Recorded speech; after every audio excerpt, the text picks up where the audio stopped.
응? 저 녀석 주인이 없는 떠돌이야? 왜 따라와? 헉, 너 이거 인삼인 줄 알고 들고 온 거냐? 참으로 똑똑하구나. 도둑이야! 도둑이 들었다!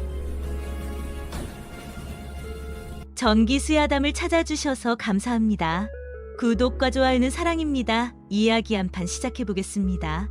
한양에서 그리 멀지 않은 어느 산골 마을에 철수라는 평민 사내가 살고 있었습니다. 나이는 30을 조금 넘겼고 아내와 어린 딸 하나를 두고 있었는데, 철수는 대대로 산에서 약초를 캐서 장에 내다 파는 일을 업으로 삼았지요. 아버지에게 배운 대로 봄이면 도라지와 더덕을, 여름이면 삼지구엽초를, 가을이면 산수유와 오미자를 캐고 따서 읍내 약방에 납품하며 살았는데, 먹고 살 만큼은 벌었지만 넉넉하지는 못한 그저 그런 생활이었습니다. 철수는 성실한 사람이었지요. 날이 밝기도 전에 일어나 산으로 올라가고 해가 질 무렵에야 집으로 돌아왔는데, 아내는 밭일을 하고 딸아이는 어려서 집에서 놀곤 했답니다. 하루하루가 비슷하게 흘러가는 평범한 나날이었지만 철수는 불평하지 않았습니다. 가족이 굶지 않고 지낼 수 있다면 그것만으로도 감사한 일이었지요. 그런데 어느 가을날이었습니다. 철수가 평소처럼 산에서 약초를 캐고 내려오는 길이었는데, 마을 어귀 길가에 무언가가 쓰러져 있는 것이 보였지요. 처음에는 나뭇가지인 줄 알았는데 가까이 가보니 개였습니다. 그것도 뼈만 앙상하게 남은, 언제 죽어도 이상하지 않을 만큼 말라비틀어진 개였지요. 철수는 발걸음을 멈추고 개를 내려다봤습니다. 개는 숨은 쉬고 있었지만 눈을 감고 미동도 하지 않았는데, 흰색과 황갈색이 섞인 털은 더럽고 엉켜 있었고 갈비뼈가 훤히 드러나 있었답니다. 가엾게도 코는 바짝 말라 있었고 발바닥에는 피가 맺혀 있었는데 먼 길을 걸어온 듯 보였지요. 철수는 한참을 망설였습니다. 그냥 지나칠까 아니면 데려갈까. 집에 먹을 것도 넉넉하지 않은데 개까지 먹여 살릴 여유가 있을까 싶었지요. 하지만 그냥 두고 가자니 마음이 편치 않았는데, 이대로 두면 분명 내일 아침이면 죽어 있을 것이 뻔했으니 말입니다. 철수는 한숨을 길게 쉬었습니다. 원래 마음이 약한 사람이라 그냥 지나칠 수가 없었지요. 결국 허리를 굽혀 개를 안아들었는데 놀랍게도 개는 깃털처럼 가벼웠습니다. 정말로 뼈밖에 남지 않은 것 같았지요. 집에 돌아온 철수는 아내에게 사정을 이야기했습니다. 여보, 길에서 개를 주웠소. 거의 죽어가고 있어서 그냥 둘 수가 없었소. 아내는 개를 보더니 한숨을 쉬었지요. 어머나, 정말 불쌍하게 됐네요. 하지만 영감, 우리도 먹고 살기 바쁜데 개까지. 철수가 난처한 표정으로 말했습니다. 나도 알고 있소. 하지만 그냥 둘 수가 없었소. 며칠만이라도 밥을 주고 기운을 차리면 제 갈 길을 갈 것이요. 아내는 더 이상 말하지 않았는데 남편의 성격을 이미 아는 터라 마음을 정했다는 것을 알았기 때문이었지요. 사실 아내도 마음은 약한 사람이라 불쌍한 것을 보면 그냥 지나치지 못하는 성미였답니다. 철수는 개를 마루에 조심스럽게 눕혔습니다. 먼저 물을 조금 먹였는데 개는 혀로 물을 핥았지만 그것도 힘겨운 듯 했지요. 너무 오래 굶어서 힘이 하나도 남지 않은 것 같았습니다. 그 다음에는 밥에 물을 말아 주었더니 개는 천천히, 아주 천천히 그것을 먹기 시작했지요. 철수는 개의 머리를 쓰다듬어 주었는데 개는 고개를 들어 철수를 바라봤습니다. 그 눈빛에는 고마움이 담겨 있는 것 같았지요. 아니, 그냥 그런 것 같은 게 아니라 분명히 고마워하고 있었습니다. 그날부터 철수는 개에게 하루에 2번씩 밥을 주었습니다. 처음에는 조금씩 주다가 점점 양을 늘렸는데 개는 놀라울 정도로 빠르게 회복했답니다. 일주일이 지나자 스스로 일어나 걸어 다닐 수 있게 되었고, 보름이 지나자 마당을 뛰어다닐 정도가 되었지요. 개의 정체도 조금씩 드러났습니다. 아내가 정성껏 털을 씻기고 빗질을 해주자 흰색 바탕에 황갈색 무늬가 있는 꽤 멋진 개였는데 귀는 쫑긋하게 서 있었고 꼬리는 말려 올라가 있었답니다. 체구는 중간 정도였고 다리는 튼튼해 보였으며 눈빛은 영리해 보였지요. 철수는 고개를 끄덕이며 중얼거렸습니다. 진돗개로구나. 참 좋은 개를 주었구나. 진도에서 온 개인지 아니면 진돗개 핏줄을 이어받은 개인지는 알 수 없었지만 분명 진돗개의 특징을 가지고 있었습니다. 진돗개는 충성스럽고 영리하기로 유명한 개였지요. 철수는 잠시 생각하다가 말했습니다. 황이라고 부르면 되겠구나. 황갈색 무늬가 있으니까 말이야. 개는 꼬리를 흔들며 짖었는데 마치 이름이 마음에 든다는 듯이 말이었습니다. 그날부터 개는 황이라는 이름을 얻게 되었지요. 한 달이 지나자 황이는 완전히 건강을 되찾았습니다. 털은 윤기가 흘렀고 몸도 제법 살이 붙어 늠름해 보였는데 성격도 온순하고 영리해서 철수의 말을 잘 알아들었지요. 앉으라고 하면 앉고 기다리라고 하면 기다렸으며 오라고 하면 달려왔답니다. 철수의 어린 딸도 황이를 무척 좋아했습니다. 아이가 놀아달라고 하면 황이는 기꺼이 상대가 되어 주었고 아이가 잠들 때까지 곁을 지켜주곤 했는데 한 번은 아이가 넘어져 울자 황이가 혀로 얼굴을 핥아주어 아이가 웃음을 터뜨린 적도 있었지요. 철수는 황이를 보며 웃곤 했습니다. 처음에는 며칠만 돌보고 보낼 생각이었는데 이제는 가족처럼 느껴졌던 것이지요. 아내도 황이에게 정이 들었는지 가끔 자기가 먹던 것을 나눠주곤 했답니다. 그런데 황이를 데려온 지 2달쯤 되었을 때 이상한 일이 벌어졌습니다.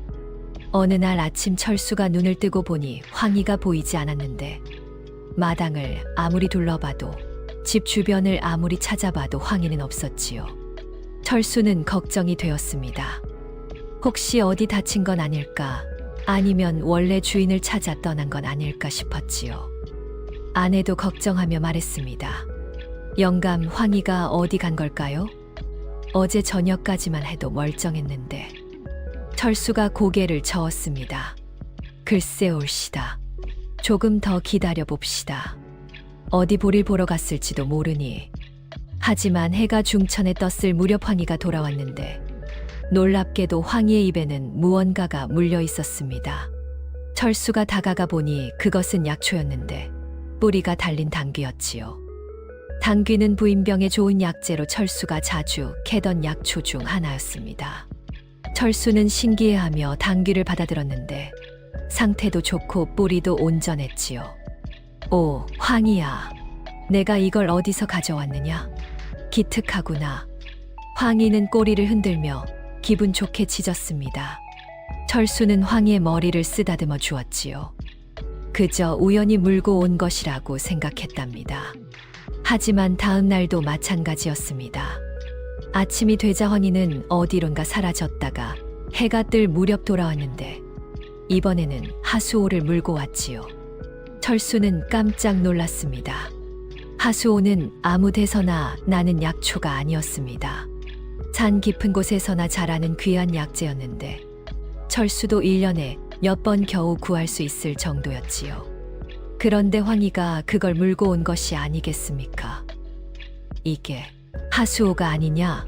황이, 내가 정말로 이걸 찾아온 거냐? 황이는 꼬리를 흔들며 짖었습니다.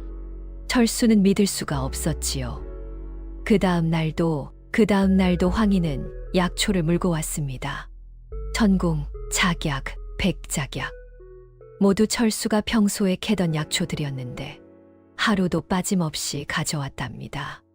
그것도 상태가 아주 좋은 것들만 골라서 말이지요. 철수는 점점 더 놀라움을 금치 못했습니다. 자신이 산에서 며칠을 헤매야 찾을 수 있는 약초들을 황이가 매일 아침 물고 오는 것이 아니겠습니까? 이건 보통 일이 아니었습니다. 일주일이 지나자 철수는 황이가 어떻게 약초를 찾아오는지 궁금해졌습니다. 매일 아침이면 황이는 어디론가 사라졌다가 해가 뜰 무렵 약초를 물고 돌아왔는데 대체 어디서 어떻게 찾아오는 것인지 알 수가 없었지요. 그냥 우연히 발견한 것일까? 아니면 정말로 약초를 알아보고 찾아오는 것일까 싶었답니다. 철수는 궁금증을 참을 수가 없었습니다. 다음 날 새벽 황희가 집을 나서려고 할 때 철수도 몰래 뒤를 따라 나섰지요. 황희는 마을을 벗어나 산으로 향했는데 철수는 조심스럽게 뒤를 밟았답니다. 황희가 눈치채지 못하도록 거리를 두고 따라갔는데 산길은 험했지만 황희는 망설임 없이 길을 찾아갔지요. 마치 어디로 가야 할지 정확히 알고 있는 것 같았답니다. 한참을 걸어 올라가자 황희는 어느 바위 틈새 근처에서 멈춰 섰습니다. 그리고는 코를 바닥에 대고 킁킁거리기 시작했는데 이리저리 냄새를 맡더니 바위 뒤쪽으로 가서는 땅을 파기 시작했지요. 앞발로 흙을 파내는 모습이 무척 능숙해 보였답니다. 철수는 나무 뒤에 숨어서 지켜봤습니다. 황희는 열심히 땅을 파더니 잠시 후 뿌리가 달린 약초 하나를 입에 물었는데 철수가 자세히 보니 그것은 환기였지요. 그것도 꽤 굵고 좋은 것이었답니다. 철수는 놀라움을 금치 못했습니다. 개가 냄새를 잘 맡는다는 것은 알고 있었지만 약초를 구별해서 찾아낸다니 이건 보통 일이 아니었지요. 황희는 정말로 코로 약초를 찾아내고 있었던 것입니다. 황희는 환기를 입에 문 채 다시 길을 나섰습니다. 이번에는 다른 곳으로 향했는데 역시 코를 킁킁거리며 약초를 찾아냈답니다. 철수는 그 모습을 보며 감탄했지요. 이 개는 정말 특별한 개였습니다. 황희는 약초를 찾은 후 집으로 돌아왔고 철수도 서둘러 돌아와 아무 일 없었던 것처럼 방에 누워 있었습니다. 잠시 후 황희가 마당으로 들어왔는데 철수는 놀란 척하며 나가서 황희의 머리를 쓰다듬어 주었지요. 황희는 꼬리를 흔들며 약초를 내려놓았답니다. 그날 이후로 철수는 황희가 가져온 약초를 모아두기 시작했습니다. 일주일이면 한 광주리가 차고 보름이면 두 광주리가 찼는데 그것도 모두 상태가 좋은 약초들이었지요. 철수가 직접 캐는 것보다 훨씬 더 많은 양이었답니다. 이제 철수는 산에 직접 올라가는 횟수가 줄었는데 황희가 가져온 약초만으로도 충분했기 때문이었습니다. 한 달쯤 지나자 철수는 황희가 가져온 약초를 읍내 약방에 가져가기로 했습니다. 그곳은 철수가 평소에 약초를 납품하던 곳이었는데 주인은 김주사라는 사람이었지요. 김주사는 약방을 10년 넘게 운영한 노련한 사람이었는데 약재를 보는 눈이 정확했고 사람됨도 괜찮아서 철수는 오래전부터 그곳에 약초를 납품해 왔답니다. 철수가 광주리를 들고 약방에 들어서자 김주사가 반갑게 맞이했습니다. 철수는 광주리를 내려놓았는데 김주사가 안을 들여다보더니 눈빛이 달라졌지요. 약초를 하나하나 꺼내 살펴보더니 고개를 끄덕였답니다. 김주사는 감탄하는 표정으로 약초들을 살펴봤습니다. 당귀도 좋고 하수오도 훌륭했으며 환기는 굵기가 보통이 아니었지요. 어디서 이런 약초를 구했느냐고 묻더니 값을 후하게 쳐주겠다고 했답니다. 철수는 평소보다 훨씬 많은 돈을 받았습니다. 광주리 하나 분량이었는데도 한 달치 수입과 맞먹는 돈이었지요. 철수는 기쁜 마음으로 집으로 돌아왔는데 그날 저녁 황희를 불러 앉혀서 자기가 먹던 고기 한 점을 주었답니다. 황희는 꼬리를 흔들며 맛있게 먹었지요. 그날부터 철수의 생활은 조금씩 나아지기 시작했습니다. 황희가 가져온 약초를 읍내 약방에 팔면 꽤 괜찮은 돈이 되었는데 철수가 직접 캐러 다니는 것보다 훨씬 더 많은 양이었고 상태도 좋았지요. 한 달이 지나자 철수는 전보다 여유가 생겼는데 아내에게 새 옷감을 사주고 딸에게는 과자를 사줄 수 있었답니다. 집안의 쌀독도 늘 가득했지요.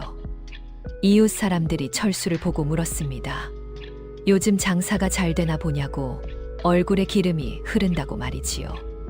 철수는 웃으며 운이 좀 따라주는 모양이라고 약초가 잘 캐져서 그렇다고 대답했답니다. 사람들은 철수가 부지런해진 줄로만 알았는데 황희가 약초를 가져온다는 사실은 꿈에도 몰랐지요. 그런데 석 달쯤 지났을 때 이상한 일이 벌어졌습니다. 철수가 약초를 팔러 읍내에 갔다가 돌아오는 길이었는데 마을 어귀에서 낯선 사내 하나가 철수를 불러 세웠답니다. 나이는 40 정도 되어 보였고 옷차림이 제법 번듯했는데 공손하게 말을 걸어왔지요. 자기는 한양에서 약재 장사를 하는 사람인데 김 주사에게서 철수 이야기를 들었다고 철수가 가져온 약초들이 상태가 아주 좋다더라 하며 한번 만나보고 싶었다고 했답니다. 철수는 조금 경계하는 표정이 되었습니다. 낯선 사람이 갑자기 찾아와 이런 말을 한다는 게 석연치 않았지요. 자네는 한 걸음 다가서더니 말을 이었는데 자기가 한양에 큰 약방을 운영하는데 좋은 약재가 필요하다고 철수가 약초를 구해다 주면 김 주사보다 훨씬 더 좋은 값에 사겠다고 했답니다. 철수는 잠시 생각했습니다. 더 좋은 값을 준다니 나쁘지 않은 제안 같았지만 한편으로는 믿음이 가지 않았지요. 김 주사는 오래 거래한 사람이라 믿을 수 있었지만 이 사내는 처음 보는 사람이었답니다. 철수가 생각 좀 해보겠다고 말을 흐리자 사내가 조금 조급한 표정이 되었습니다. 자네는 지금 결정하라고 재촉했습니다.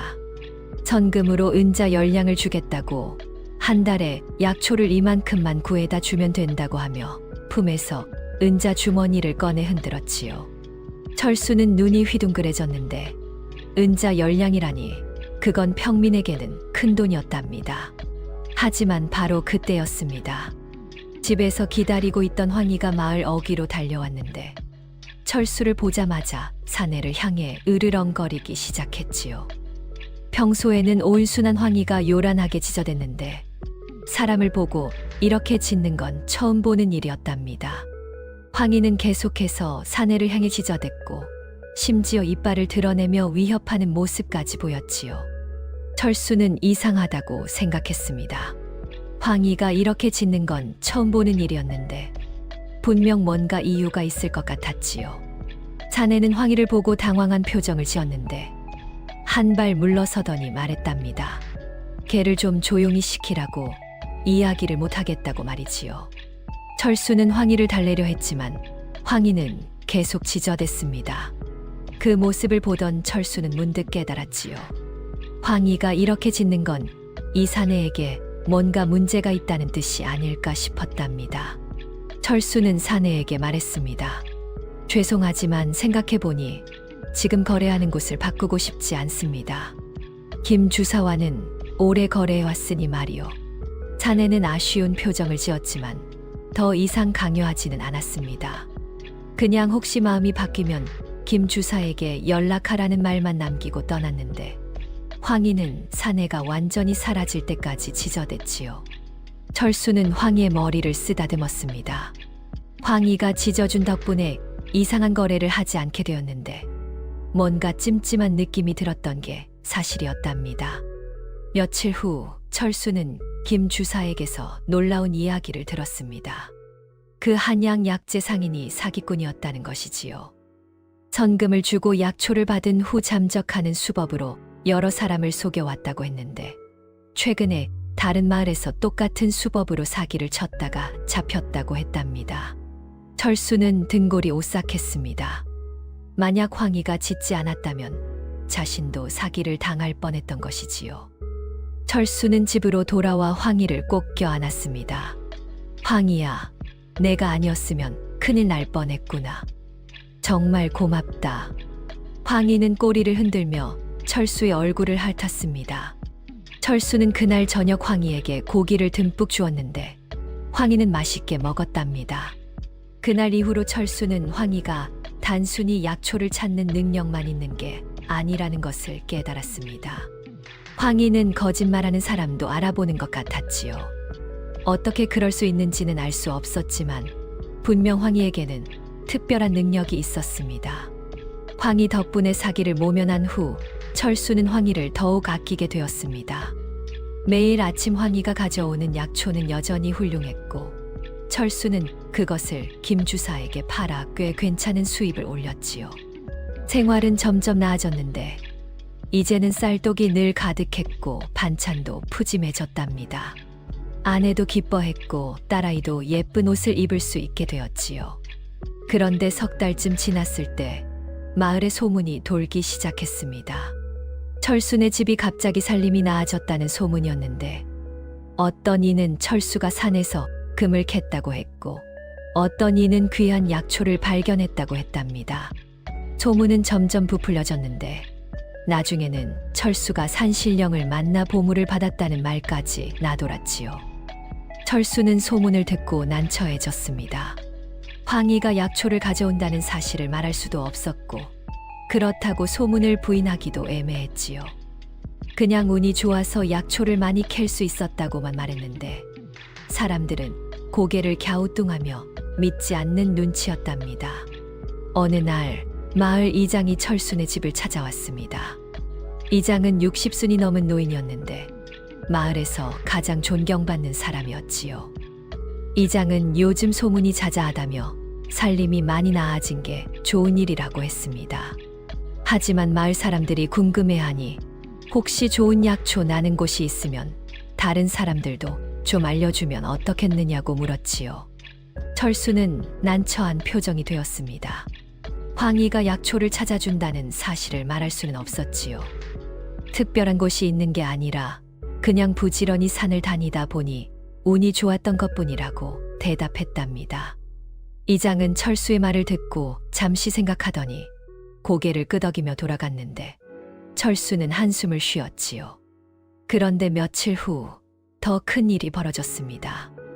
읍내에서 한 양반이 찾아온 것이었는데 그 양반은 박진사라는 사람으로 읍내에서 가장 큰 부자였답니다. 나이는 50 정도 되어 보였고 옷차림도 화려했으며 하인 셋을 데리고 왔지요. 박진사는 철수네 마당으로 들어서더니 거만한 태도로 여기가 철수란 자가 사는 곳이냐고 물었습니다. 철수가 황급히 나와 절을 하며 자신이 철수라고 대답했는데 박진사는 철수를 위아래로 훑어보더니 코웃음을 쳤답니다. 평민 주제에 요즘 약초 장사로 돈을 꽤 번다더라며 김 주사에게 들었다고 했지요. 박진사는 팔짱을 끼고 자기 처가 요즘 몸이 안 좋아 귀한 약재가 필요한데 철수가 구해다 주면 값은 후하게 치르겠다고 했습니다. 철수는 잠시 망설이다가 자신이 구할 수 있는 약초는 한정되어 있다고 조심스럽게 말했는데 어떤 약재를 필요로 하시는지 물었지요.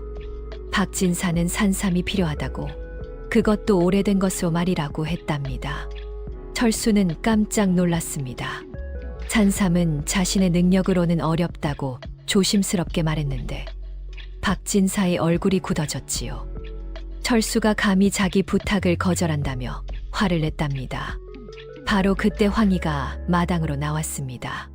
황희는 박진사를 보더니 갑자기 으르렁거리기 시작했는데 평소와 다르게 털을 세우고 이빨까지 드러냈지요. 박진사는 황희를 보고 인상을 찌푸리며 이놈의 개는 뭐냐고 화를 냈답니다.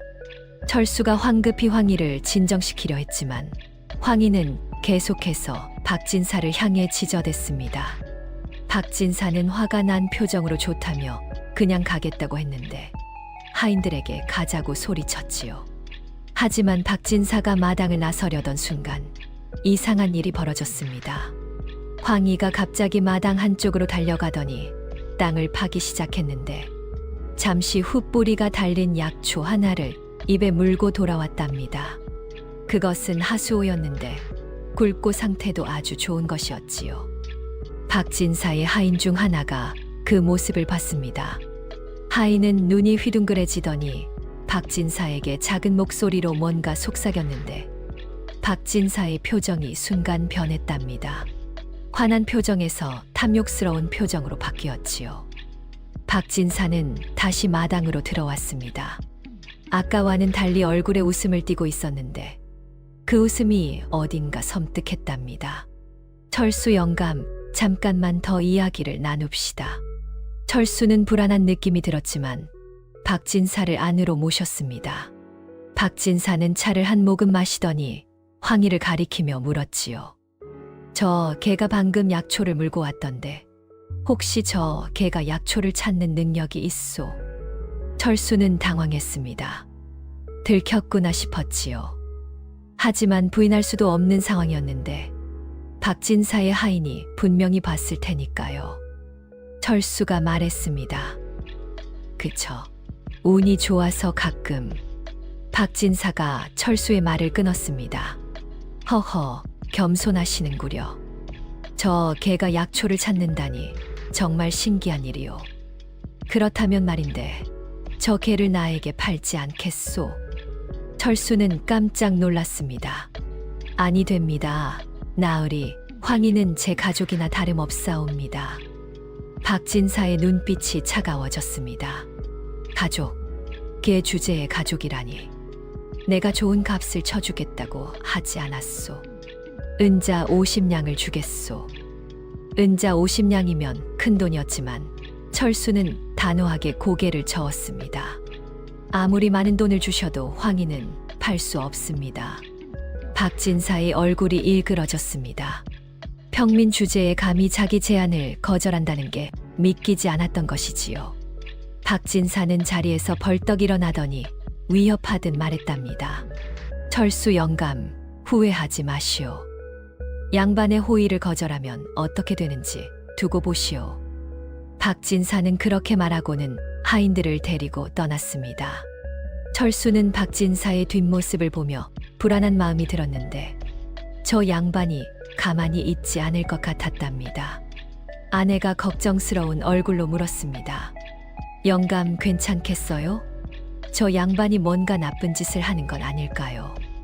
철수도 걱정이었지만 씩씩하게 말했습니다. 걱정 마시오. 내가 황희를 잘 지킬 것이오. 앞으로는 황희를 더 조심스럽게 지켜야겠소. 그날부터 철수는 황희를 한시도 눈에서 떼지 않았습니다. 밤에는 황희를 방 안에서 재웠고 낮에도 항상 황희가 어디 있는지 확인했지요. 하지만 박진사가 정말로 뭔가 꾸밀지 아니면 그냥 화만 내고 말 것인지는 알 수 없었답니다. 며칠이 조용히 지나갔습니다. 아무 일도 일어나지 않았는데 철수는 오히려 더 불안했지요. 폭풍 전의 고요 같은 느낌이었답니다. 박진사가 다녀간 후 사흘이 지났습니다. 철수는 황희를 더욱 조심스럽게 지켰는데 밤에는 방 안에서 재우고 낮에는 항상 시야에 두었답니다. 아내도 불안한 마음에 자주 마당을 살폈고 딸아이는 어린 마음에도 뭔가 이상하다는 걸 느끼는 듯 했지요. 사흘째 되는 날 저녁이었습니다. 철수는 평소처럼 황희와 함께 저녁을 먹고 있었는데 황희가 갑자기 귀를 쫑긋 세우더니 마당 쪽을 바라봤답니다. 낮게 으르렁거리는 소리가 났는데 평소에 온순한 황희가 이렇게 경계하는 모습은 처음 보는 일이었지요. 철수가 일어나 마당으로 나가보니 아무도 없었습니다. 하지만 담장 너머에서 무언가 움직이는 기척이 느껴졌는데 철수는 큰 소리로 외쳤답니다. 누구냐? 거기 누구 있느냐? 아무 대답이 없었습니다. 철수는 횃불을 들고 담장 주변을 살폈지만 아무것도 보이지 않았지요. 하지만 분명히 누군가 있었다는 느낌이 들었답니다. 철수는 불안한 마음으로 집 안으로 들어와 문빗장을 단단히 걸었습니다. 그날 밤 철수는 잠을 이룰 수가 없었습니다. 황희도 계속 불안해하며 방 안을 서성였는데 뭔가 좋지 않은 일이 일어날 것만 같았답니다. 철수는 황희를 안심시키려 머리를 쓰다듬어 주었지만 자신도 불안하기는 마찬가지였지요. 한밤중이 되었을 때였습니다. 철수는 깜빡 졸고 있다가 황희의 짖는 소리에 깨어났는데 황희가 방문 쪽을 향해 요란하게 지저대고 있었답니다. 철수가 벌떡 일어나 문을 열려는 순간 밖에서 무언가 부서지는 소리가 들렸지요. 철수가 급히 문을 열고 나가보니 뒷문이 부서져 있었습니다. 그리고 검은 옷을 입은 사내둘이 마당으로 들어와 있었는데 얼굴에는 천으로 가리고 있어서 누군지 알 수 없었답니다. 자네들은 황희를 향해 다가오고 있었지요. 철수가 소리쳤습니다. 도둑이다. 누구냐? 내 놈들. 하지만 사내들은 대답 대신 황희를 향해 달려들었습니다. 한 사내는 자루를 들고 있었고 다른 사내는 몽둥이를 들고 있었는데 황희를 잡으려는 게 분명했답니다. 황희는 으르렁거리며 이빨을 드러내고 사내들을 경계했지요. 철수가 황급히 마당으로 뛰어나갔습니다. 사내 하나가 철수를 밀쳐냈는데 철수는 그대로 땅바닥에 넘어졌답니다. 사내는 힘이 장사였는데 철수가 당해낼 수 있는 상대가 아니었지요. 황희가 철수를 밀친 사내를 향해 달려들었습니다.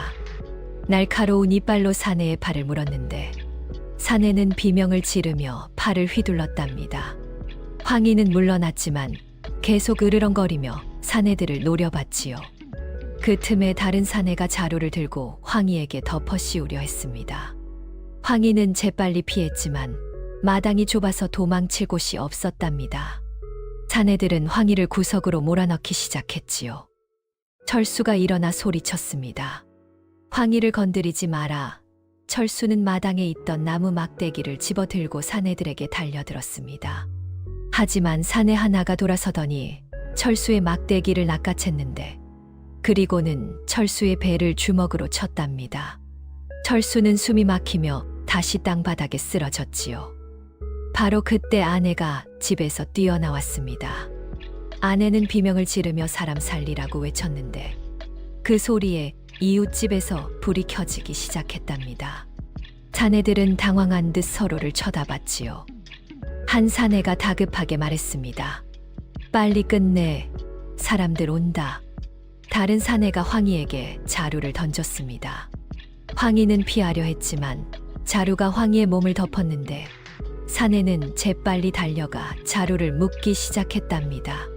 황희는 자루 안에서 발버둥 쳤지만 빠져나올 수 없었지요. 철수가 일어나려 했지만 배가 너무 아파서 제대로 움직일 수 없었습니다. 아내가 철수를 부축하려 했는데 사내들은 이미 황희를 든 자루를 들고 뒷문으로 달아나고 있었답니다. 철수가 있는 힘을 다해 소리쳤습니다. 황희, 황희야. 하지만 사내들은 이미 담을 넘어 사라진 후였습니다. 자루 안에서 황희의 짖는 소리가 점점 멀어졌는데 철수는 그 소리를 들으며 눈물이 났답니다. 이웃 사람들이 달려왔습니다. 모두들 무슨 일이냐고 물었는데 철수는 도둑이 황희를 가져갔다고 말했지요. 사람들은 놀라며 어느 쪽으로 갔느냐고 물었지만 이미 사내들은 어둠 속으로 사라진 후였답니다. 마을 이장도 왔습니다. 이장은 철수를 보고 괜찮으냐고 물었는데 철수는 고개를 저으며 황희를 찾아야 한다고 말했답니다. 이장은 지금 밤중에는 찾기 어렵다고 날이 밝으면 마을 사람들과 함께 찾아보자고 했지요.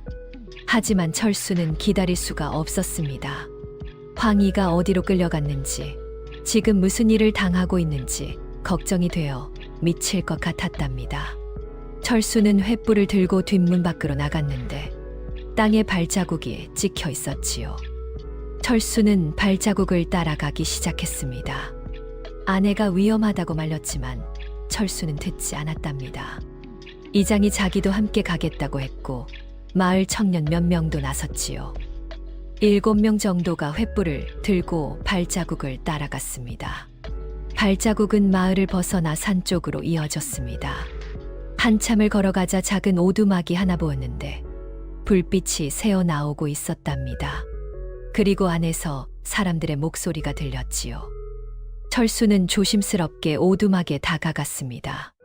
틈새로 안을 들여다보니 검은 옷을 입은 사내 둘이 있었는데 그리고 자루에 묶인 채 바닥에 놓인 황희가 보였답니다. 황희는 자루 안에서 꿈틀거리고 있었지요. 한 사내가 말하는 게 들렸습니다. 박진사 나으리께서 내일 아침 일찍 오신다고 그때까지 개를 잘 지키고 있으라고 했다더군요. 다른 사내는 이게 하나 때문에 고생이라며 투덜거렸답니다.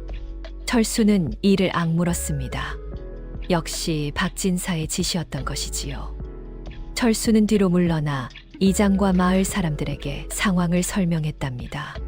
사람들도 화가 났는데 양반이라고 이런 짓을 해도 되느냐며 분개했지요. 이장이 말했습니다. 저놈들이 사내둘이고 우리가 7명이니 힘으로 밀어붙이면 황희를 구할 수 있을 게요. 철수가 고개를 끄덕였습니다. 고맙습니다, 이장님. 여러분께도 정말 감사드립니다. 마을 사람들은 막대기와 돌을 들고 오두막을 포위했습니다. 그리고 일제히 문을 부수고 들어갔는데 사내들은 깜짝 놀라 저항하려 했지만 7명을 당해낼 수는 없었답니다. 순식간에 사내들은 제압당했고 철수는 황급히 자루로 달려가 묶인 끈을 풀었지요. 황희가 자루에서 나왔습니다. 털이 엉망이었고 겁에 질린 표정이었지만 다친 곳은 없어 보였답니다.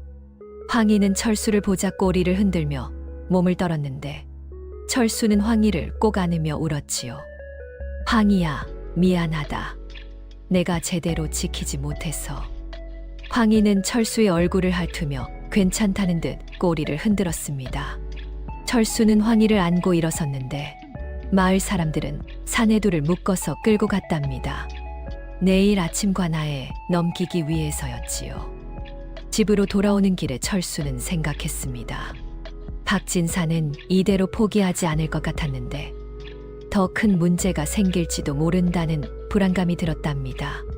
하지만 일단 황희를 구했으니 그것만으로도 다행이었지요. 다음 날 아침 철수는 마을 사람들과 함께 관아로 향했습니다. 어젯밤 잡은 사내 둘을 끌고 갔는데 사내들은 묶인 채 고개를 떨구고 있었답니다. 철수는 황희도 함께 데리고 갔지요. 혹시 모를 일에 대비하기 위해서였고 황희를 집에 혼자 두기도 불안했답니다. 관아에 도착하자 아전들이 나왔습니다. 철수는 어젯밤 있었던 일을 처음부터 끝까지 설명했는데 박진사가 황희를 팔라고 했다가 거절당하자 하인들을 시켜 황희를 납치하려 했다고 말했지요. 마을 이장과 다른 사람들도 증언했는데 모두가 철수의 말이 사실이라고 확인했답니다. 아전은 고개를 끄덕이며 사내 둘을 신문하기 시작했습니다. 사내들은 처음에는 발뺌하려 했지만 여러 사람이 목격했다는 말에 결국 실토하고 말았지요. 자기들은 박진사의 하인이고 박진사의 명령으로 개를 가져오라고 했다고 털어놨답니다. 아전은 심각한 표정이 되었습니다. 박진사는 읍내에서 가장 큰 부자였고 권세도 있는 사람이었는데 이런 사람을 함부로 건드리기는 어려웠지요. 아전은 잠시 생각하더니 사또께 보고하겠다고 말했답니다. 한 시즌쯤 지나자 아전이 다시 나왔습니다. 사또께서 직접 이 사건을 다루시겠다고 오후에 다시 관아로 오라고 했지요. 철수는 알겠다고 대답하고 일단 집으로 돌아왔습니다. 오후가 되어 철수는 다시 관아로 갔습니다. 이번에도 황희를 데리고 갔는데 마을 이장도 함께 갔답니다. 관아 마당에는 이미 박진사가 와 있었는데 화려한 옷을 입고 당당한 표정으로 서 있었지요. 박진사는 철수를 보더니 코웃음을 쳤습니다. 철수는 박진사를 똑바로 쳐다봤는데 두렵지만 물러서지 않으려 애썼답니다. 황희는 박진사를 보자 낮게 으르렁거렸지요. 곧 사또가 나왔습니다. 사또는 60 정도 되어 보이는 노인이었는데 얼굴에는 엄격함과 동시에 자애로움이 묻어났답니다. 사또는 자리에 앉더니 사건에 대해 보고를 받았지요. 사또가 박진사를 보며 물었습니다. 박진사, 그대의 하인들이 이 사람의 개를 납치하려 했다는데 사실이요? 박진사는 공손하게 절을 하며 대답했습니다. 사또 나으리, 오해가 있는 것 같습니다. 제가 그 개를 사고 싶어 했던 것은 사실이나 납치하라고 명령한 적은 없습니다. 아마 하인들이 제 뜻을 오해한 것 같습니다. 철수가 참지 못하고 말했습니다. 거짓말입니다. 박진사께서 분명히 제가 개를 팔지 않자 위협하셨습니다. 사또가 철수를 보며 물었습니다. 증거가 있소? 철수는 난처해졌습니다. 그때 박진사와 나눈 대화는 둘만 있을 때였고 다른 증인이 없었답니다. 철수는 입을 다물 수밖에 없었지요. 박진사가 다시 말했습니다. 자기 하인들이 경솔하게 행동한 것은 인정하지만 그것은 자신의 명령이 아니라 하인들 스스로 한 짓이라고 자기가 그 개를 갖고 싶어 한다는 걸 알고 주인님께 잘 보이려고 그런 것 같다고 했답니다. 사또는 잠시 생각하더니 하인 둘을 불러들이라고 했습니다. 하인들이 끌려왔는데 박진사를 보자 얼굴이 새하얗게 질렸답니다. 사또가 하인들에게 누구의 명령으로 개를 납치하려 했느냐고 물었지요. 하인들은 서로를 쳐다보며 망설였습니다. 진실을 말하면 박진사의 보복이 두려웠고 거짓말을 하면 죄가 더 무거워질 것 같았지요. 한참을 망설이던 하인 하나가 떨리는 목소리로 자기들 스스로 한 짓이라고 말했답니다. 철수는 분노가 치밀었습니다. 분명 박진사가 시킨 일인데 하인들이 주인을 감싸고 있는 것이지요. 하지만 어쩔 도리가 없었답니다. 양반과 평민 사이에서는 늘 이런 식이었습니다. 사또는 한숨을 쉬며 판결을 내렸습니다. 하인 둘은 남의 재물을 훔치려 한 죄로 곤장 30대씩을 치고 박진사는 하인을 제대로 관리하지 못한 책임으로 벌금 은자 10냥을 내라고 했지요. 그리고 앞으로 박진사와 그의 하인들이 철수네 집에 접근하지 못하도록 금지령을 내렸답니다. 철수는 실망했습니다. 박진사가 직접 명령한 일인데 고작 벌금 10냥으로 끝나다니 정의가 이런 것인지 허탈했지요. 하지만 어쩔 수 없었답니다. 평민이 양반을 이기기는 어려운 세상이었습니다. 관할을 나서는데 박진사가 철수를 불렀습니다. 박진사는 주위에 아무도 없는지 확인하더니 낮은 목소리로 말했지요. 철수 영감, 오늘은 내가 졌소. 하지만 다음에는 어떻게 될지 모르니 조심하시오. 양반을 적으로 돌리면 어떻게 되는지 두고 보시오. 철수는 박진사를 똑바로 쳐다보며 대답했습니다. 나으리께서 황희에게 손을 대신다면 저도 가만히 있지 않을 것입니다. 박진사는 비웃으며 돌아섰습니다. 철수는 그 뒷모습을 보며 주먹을 쥐었는데 화가 났지만 어쩔 도리가 없었답니다. 집으로 돌아오는 길에 이장이 철수를 위로했습니다. 비록 원하는 만큼의 판결은 아니었지만 박진사가 앞으로 접근하지 못하게 된 것만으로도 다행이라고 황희를 잘 지키면 된다고 했지요. 철수는 고개를 끄덕이며 고맙다고 말했답니다. 집에 도착하자 아내가 걱정스러운 얼굴로 기다리고 있었습니다. 철수는 아내에게 관하에서 있었던 일을 모두 이야기했는데 아내도 한숨을 쉬며 속상해했답니다. 하지만 황희가 무사한 게 제일 중요하다고 앞으로 더 조심하자고 말했지요. 그날 밤 철수는 황희를 안고 생각했습니다. 박진사는 당분간 손을 쓰지 못할 것 같았지만 언젠가 또 문제를 일으킬지 모른다는 불안감이 들었답니다. 철수는 황희를 더욱 조심스럽게 지켜야겠다고 다짐했지요. 며칠 후 철수는 김 주사를 찾아갔습니다. 요즘 있었던 일들을 이야기했는데 김 주사는 놀라며 박진사가 그런 짓을 했다니 믿을 수 없다고 했답니다. 하지만 동시에 박진사는 욕심이 많고 수단과 방법을 가리지 않는 사람이라고 앞으로 정말 조심해야 한다고 충고했지요. 김 주사는 한 가지 제안을 했습니다. 혹시 철수가 원한다면 자기가 아는 한양의 약재상을 소개해 주겠다고. 그 사람은 정직하고 신용 있는 사람이니 거래하면 더 안전할 거라고 했답니다. 철수는 고맙다며 생각해 보겠다고 대답했지요. 집으로 돌아와 아내와 의논했습니다. 한양의 약재상과 거래하면 박진사를 피할 수 있을 것 같았는데 하지만 한양까지 가려면 시간도 걸리고 힘도 들 것 같았답니다. 아내는 안전이 제일 중요하니 한양 약재상과 거래하는 게 좋겠다고 말했지요. 철수는 고개를 끄덕였습니다. 황희의 안전을 위해서라면 조금 불편한 것쯤은 감수할 수 있었답니다. 철수는 다음 날 김 주사에게 가서 한양 약재상을 소개해 달라고 부탁했지요. 며칠 후 한양에서 약재상이 찾아왔습니다. 나이는 50 정도 되어 보였는데 인상이 온화하고 말씨도 정중했답니다. 자기 이름은 윤상인이라고 소개했는데 김 주사에게서 철수 이야기를 들었다고 했지요. 윤상이는 철수가 준비한 약초를 살펴봤습니다.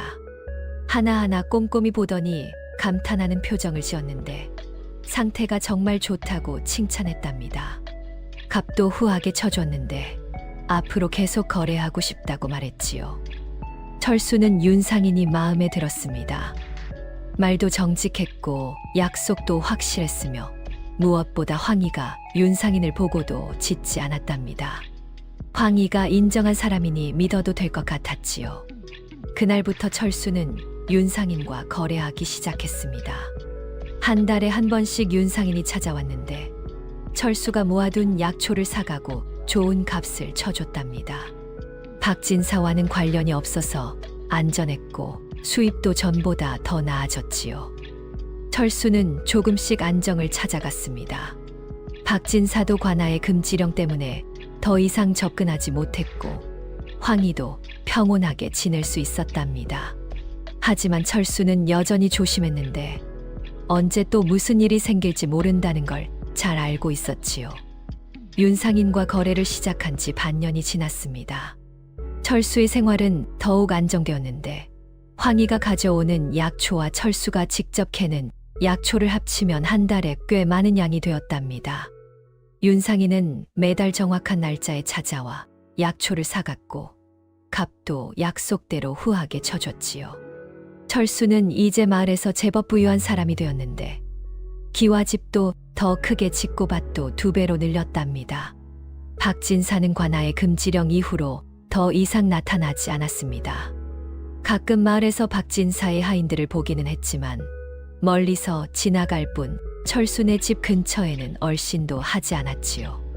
철수는 안심이 되면서도 한편으로는 박진사가 정말 포기했을까 의심스러웠답니다. 어느 초여름 날이었습니다. 윤상인이 평소보다 일찍 찾아왔는데 얼굴에 기쁜 표정을 띠고 있었답니다.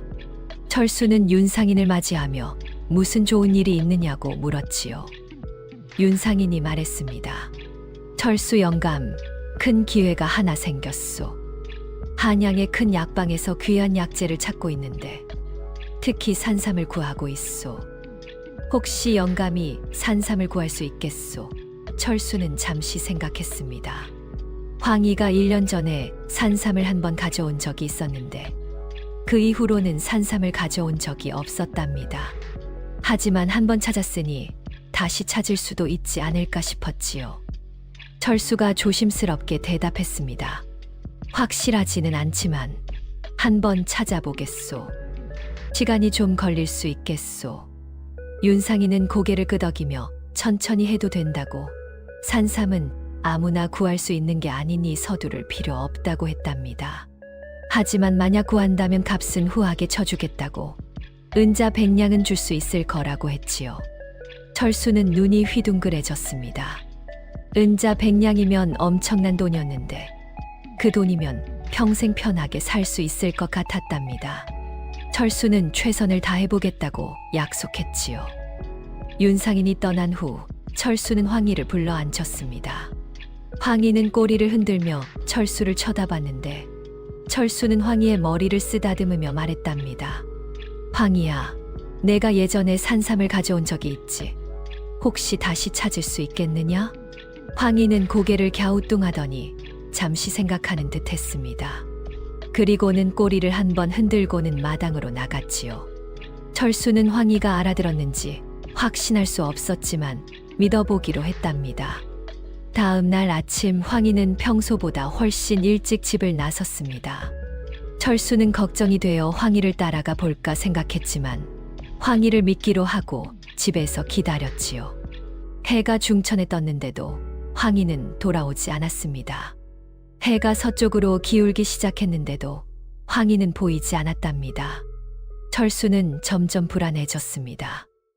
혹시 황희가 다친 건 아닐까, 아니면 길을 잃은 건 아닐까 걱정이 되었지요.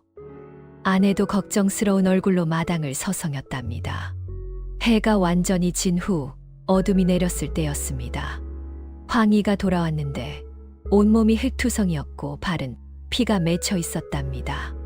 털도 엉망이었고 숨도 가쁘게 몰아쉬고 있었지요.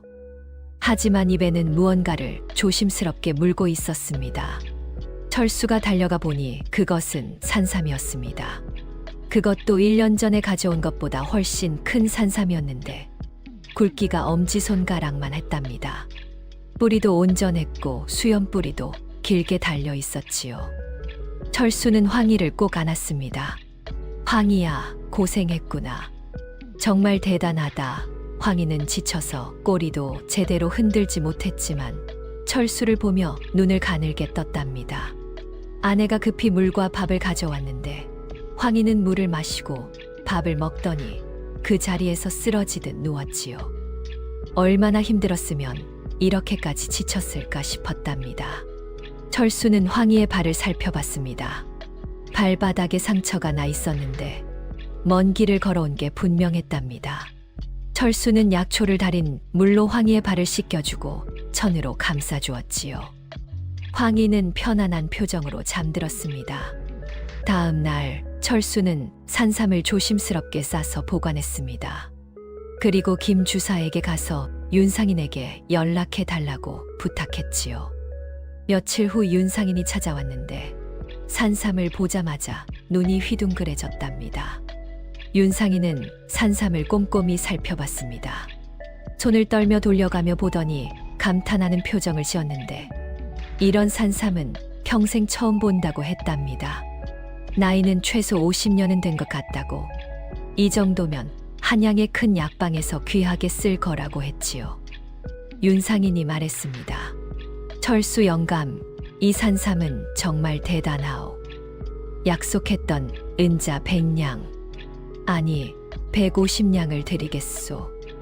철수는 믿을 수가 없었습니다. 은자 150냥이라니 평민이 평생 벌어도 모으기 힘든 돈이 아니겠습니까? 철수는 떨리는 손으로 은자를 받았는데 꿈을 꾸는 것만 같았답니다. 윤상인은 산삼을 조심스럽게 싸더니 한 가지 제안을 했습니다. 앞으로도 이런 귀한 약재를 구하면 꼭 자기에게 연락해 달라고. 좋은 값에 사겠다고 했지요. 그리고 한양의 큰 약재 상단에서 철수 같은 사람을 찾고 있다고. 혹시 관심이 있으면 소개해 주겠다고 했답니다. 철수는 잠시 생각했습니다. 큰 상단과 거래한다는 건 더 많은 돈을 벌 수 있다는 뜻이었지만 동시에 더 많은 관심을 받게 된다는 뜻이기도 했지요. 철수는 조심스럽게 생각해 보겠다고 대답했답니다. 윤상인이 떠난 후 철수는 은자 150냥을 들고 집으로 돌아왔습니다. 아내는 그 돈을 보고 눈물을 글썽였는데 이제 딸아이를 좋은 곳에 시집 보낼 수 있겠다고 기뻐했답니다. 철수도 웃으며 모든 게 황희 덕분이라고 말했지요. 그날 저녁 철수는 장에 가서 좋은 고기를 사왔습니다. 황희에게 듬뿍 주었는데 황희는 이제 발의 상처도 많이 나아져서 씩씩하게 고기를 먹었답니다. 철수는 황희를 보며 생각했지요. 이 개는 정말 하늘이 내린 복이었습니다. 며칠 후 철수는 윤상인의 제안에 대해 아내와 의논했습니다. 큰 상단과 거래하면 더 많은 돈을 벌 수 있지만 동시에 더 많은 사람들이 철수와 황희에 대해 알게 될 거라고 했지요. 박진사 같은 사람이 또 나타날 수도 있었답니다. 아내는 신중하게 생각하더니 말했습니다. 돈도 중요하지만 안전이 더 중요하다고. 지금처럼 윤상인하고만 거래하는 게 좋을 것 같다고 했지요. 철수도 고개를 끄덕였습니다. 욕심을 부리다가 황희를 잃으면 아무 소용이 없었답니다. 철수는 다음에 윤상인을 만났을 때 정중하게 제안을 거절했습니다. 지금처럼 윤상인하고만 거래하고 싶다고. 큰 상단과는 거래하지 않겠다고 했지요. 윤상인은 아쉬워했지만 철수의 뜻을 존중한다고. 앞으로도 좋은 관계를 유지하자고 했답니다. 시간이 흘러 가을이 되었습니다. 철수네 집은 마을에서 가장 부유한 집이 되었는데 하지만 철수는 교만하지 않고 이웃을 도우며 살았답니다. 가난한 집에는 쌀을 나눠주고 어려운 사람이 있으면 도와주었지요. 마을 사람들은 철수를 존경했고 철수도 마을 사람들에게 고마워했답니다. 황희는 여전히 매일 아침 산으로 가서 약초를 가져왔습니다. 가끔은 귀한 약초를 가져오기도 했지만 대부분은 평범한 약초들이었지요. 하지만 그것만으로도 충분했답니다. 철수는 황희에게 무리하지 말라고, 건강이 제일 중요하다고 늘 당부했지요. 어느 날 저녁 철수는 마당에 앉아 하늘을 바라봤습니다. 별이 총총히 빛나고 있었는데 1년 전 길가에서 죽어가던 황희를 주운 날이 떠올랐답니다. 그때는 그저 불쌍해서 데려왔을 뿐인데 이제는 황희가 집안의 가장 큰 은인이 되었지요. 황희가 철수 옆으로 다가와 앉았습니다. 철수는 황희의 머리를 쓰다듬으며 말했답니다. 황희야, 내가 우리 집에 온 게 정말 천운이었구나. 고맙다. 황희는 꼬리를 흔들며 철수의 손을 핥았습니다. 철수는 웃으며 황희를 안았는데 앞으로도 황희와 함께 오래오래 행복하게 살고 싶다고 생각했답니다. 평온한 날들이 계속되었습니다. 철수는 윤상인과 꾸준히 거래했고 황희는 변함없이 약초를 가져왔으며 가족들은 행복하게 지냈답니다. 박진사에 대한 걱정도 점점 줄어들었는데 1년 가까이 아무 일도 없었으니 이제는 정말 포기한 것 같았지요. 하지만 철수는 몰랐습니다. 박진사가 포기한 게 아니라 기회를 노리고 있었다는 것을 말이지요. 어느 겨울날 눈이 소복이 내린 날 마을에 낯선 사람들이 나타났습니다. 한양에서 온 것처럼 보이는 옷차림의 사내 5명이었는데 마을 주막에 머물며 이것저것 물어보고 다녔답니다. 마을 사람들은 이상하게 여겼지만 대수롭지 않게 생각했지요. 사흘째 되는 날 저녁이었습니다. 철수가 집에서 저녁을 먹고 있을 때 황희가 갑자기 으르렁거리기 시작했습니다. 문 밖을 향해 낮게 경고하는 소리를 냈는데 철수는 불길한 예감이 들어 일어났답니다. 바로 그때 문이 거칠게 열리며 사내들이 들이닥쳤습니다. 낯선 사내 5명이었는데 모두 몽둥이를 들고 있었답니다. 한 사내가 철수에게 자기들은 박진사 나으리가 보낸 사람들이라고 나으리께서 인사를 전한다고 말했지요. 철수는 순간 모든 것을 깨달았습니다. 박진사가 포기하지 않고 결국 사람을 보낸 것이지요. 철수는 아내에게 딸을 데리고 뒷문으로 나가라고 소리쳤는데 아내는 겁에 질린 얼굴로 딸을 안고 뒷문으로 달려갔답니다. 사내 하나가 막으려 했지만 황희가 달려들어 그 사내의 다리를 물었지요. 사내들이 일제히 철수와 황희에게 달려들었습니다. 철수는 의자를 집어들어 막으려 했지만 상대가 되지 않았는데 사내 하나가 철수의 팔을 잡아 비틀었답니다. 철수는 고통의 비명을 질렀지요. 황희가 사내들을 향해 달려들었습니다. 이빨을 드러내고 으르렁거리며 한 사내의 팔을 물었는데 사내는 소리를 지르며 황희를 때렸답니다. 하지만 황희는 물러서지 않고 계속 싸웠지요. 다른 사내가 몽둥이로 황희를 내리쳤습니다. 황희는 뒤틀거렸지만 쓰러지지 않고 다시 달려들었는데 용감했지만 5명을 상대하기에는 역부족이었답니다. 또 한 번 몽둥이가 황희의 옆구리를 쳤고 황희는 비명을 지르며 쓰러졌지요. 철수가 울부짖으며 황희를 건드리지 말라고 소리쳤지만 소용없었습니다. 사내들은 쓰러진 황희를 자루에 넣기 시작했는데 황희는 힘없이 끌려갔답니다. 철수는 눈물을 흘리며 황희를 불렀지만 아무것도 할 수 없었지요. 사내 하나가 철수의 얼굴을 주먹으로 쳤습니다. 철수는 그대로 바닥에 쓰러졌는데 입에서 피가 흘렀답니다. 사내는 박진사 나으리께 감히 대들었으니 이 정도는 가벼운 거라고 다음에는 목숨도 부지 못할 줄 알라고 말했지요. 사내들은 황희를 든 자루를 들고 밖으로 나갔습니다. 철수는 일어나려 했지만 온몸이 아파서 움직일 수 없었는데 그저 황희의 이름을 부르며 울 수밖에 없었답니다. 이웃 사람들이 소란을 듣고 달려왔습니다. 뒷문으로 도망친 아내도 마을 사람들과 함께 돌아왔는데 철수를 보고는 비명을 질렀지요. 사람들은 급히 철수를 일으켰고 의원을 불렀답니다. 마을 이장이 화가 나서 분명 박진사의 지시니 관아에 알려야 한다고 말했습니다. 하지만 다른 사람이 고개를 저으며 증거가 없다고, 사내들이 박진사의 사람이라는 걸 어떻게 증명하겠느냐고 했지요. 지난번에도 증거 없어서 제대로 처벌하지 못했는데 이번에도 마찬가지일 거라고 했답니다. 철수는 절망했습니다. 황희를 잃었다는 사실이 믿기지 않았는데 그렇게 오랫동안 함께 지낸 황희가 박진사에게 끌려갔다는 게 너무나 고통스러웠답니다. 의원이 와서 철수를 진찰했습니다. 다행히 뼈가 부러진 곳은 없었지만 온몸에 멍이 들었고 입술이 찢어졌는데 일주일은 쉬어야 한다고 했답니다. 하지만 철수는 쉴 수가 없었지요. 다음 날 아침 철수는 몸을 일으켰습니다.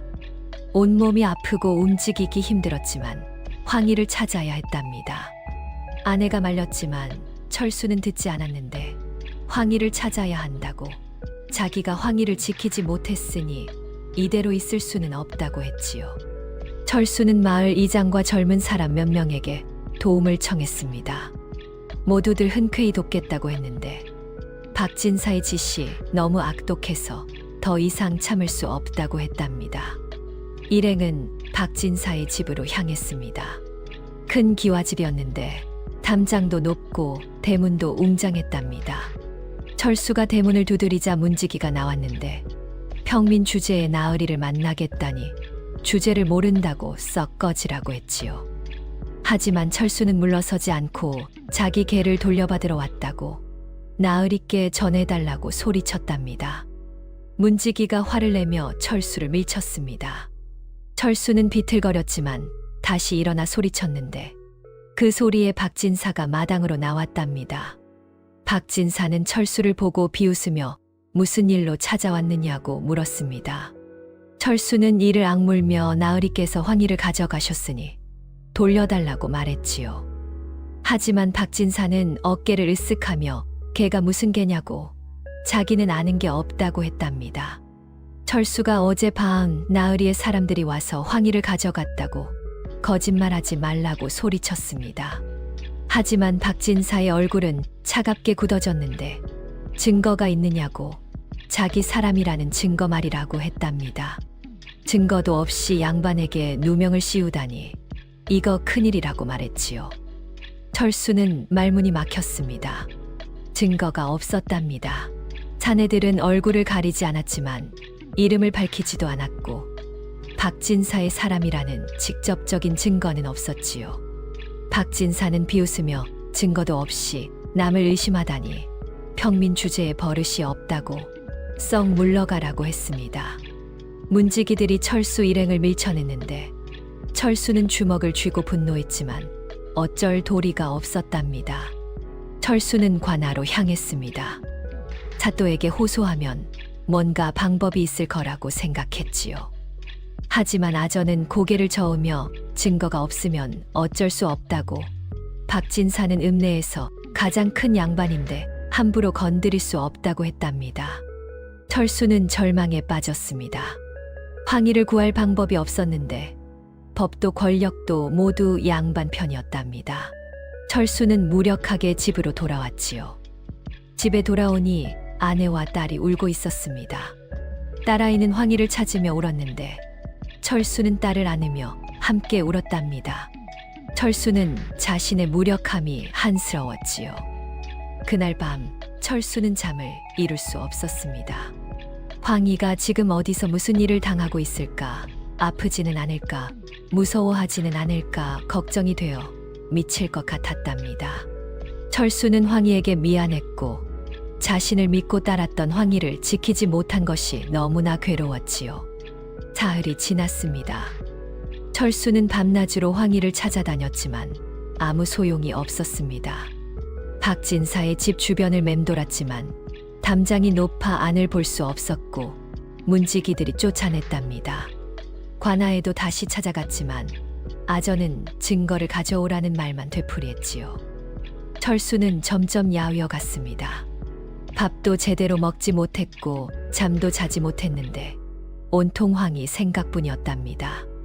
아내는 걱정하며 몸이라도 챙기라고 했지만 철수는 듣지 않았지요. 그런데 나흘째 되는 날 아침 반가운 손님이 찾아왔습니다.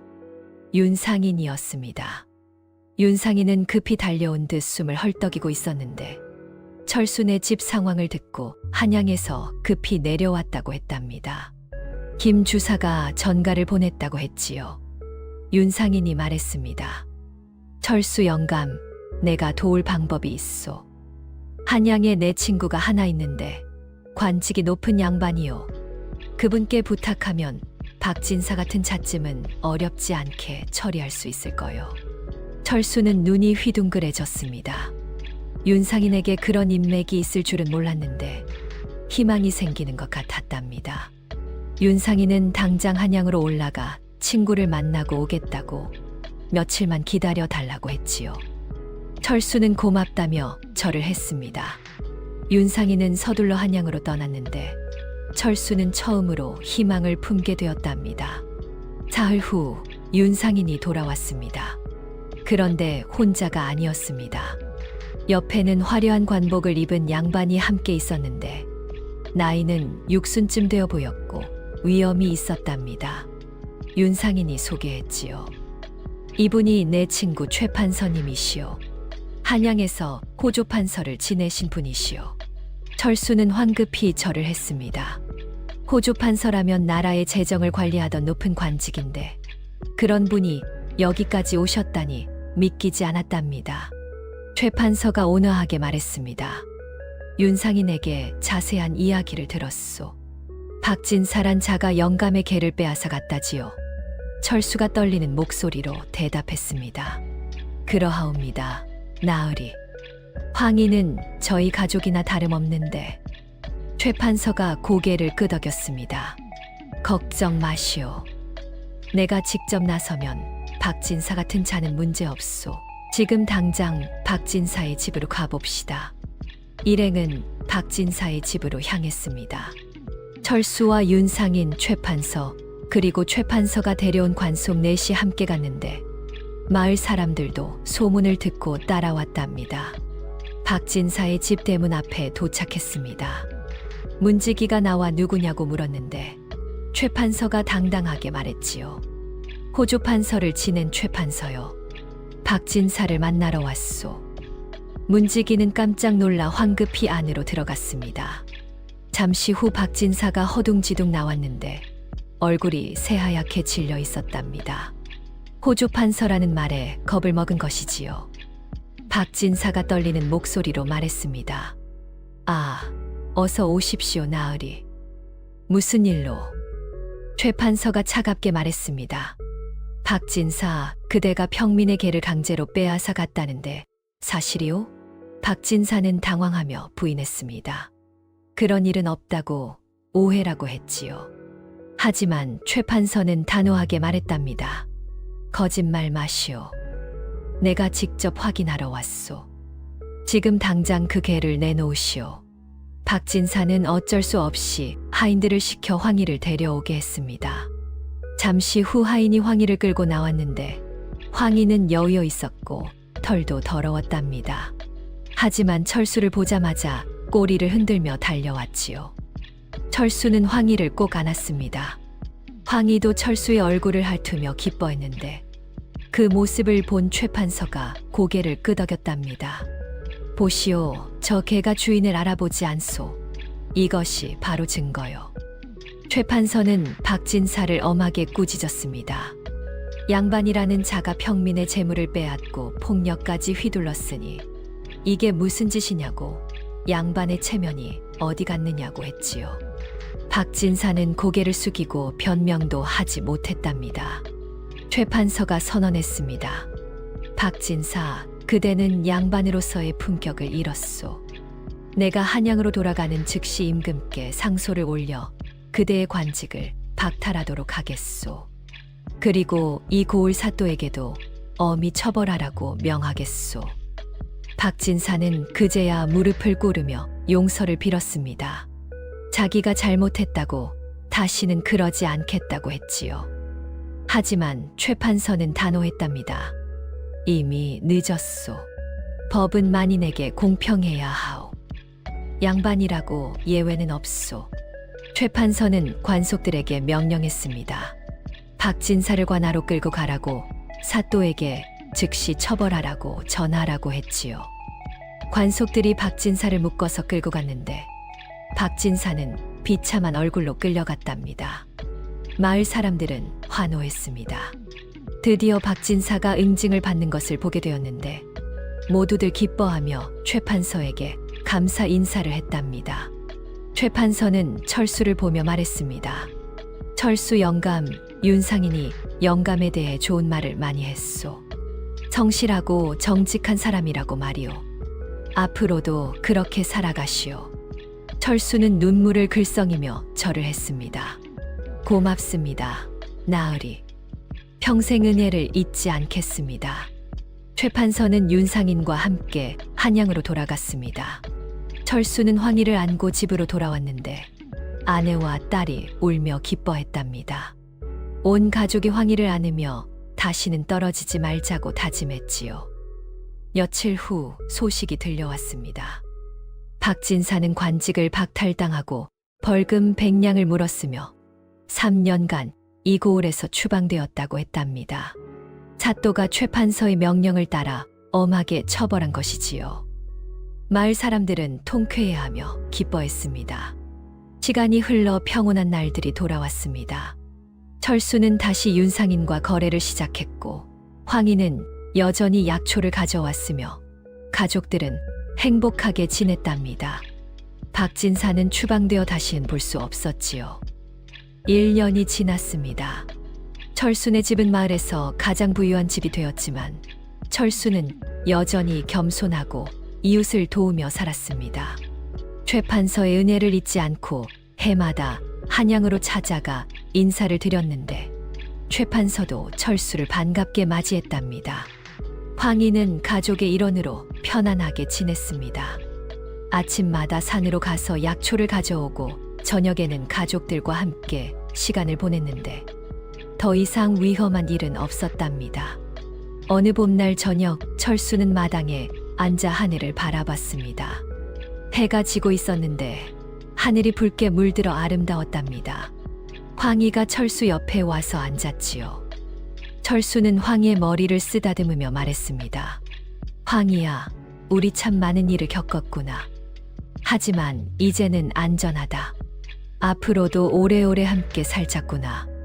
황희는 꼬리를 흔들며 철수의 손을 핥았습니다. 철수는 웃으며 황희를 안았는데 이 순간이 영원했으면 좋겠다고 생각했답니다. 그렇게 철수와 황희는 행복하게 살았습니다. 황희는 평생 철수 곁을 지켰고 철수도 황희를 끝까지 아꼈답니다.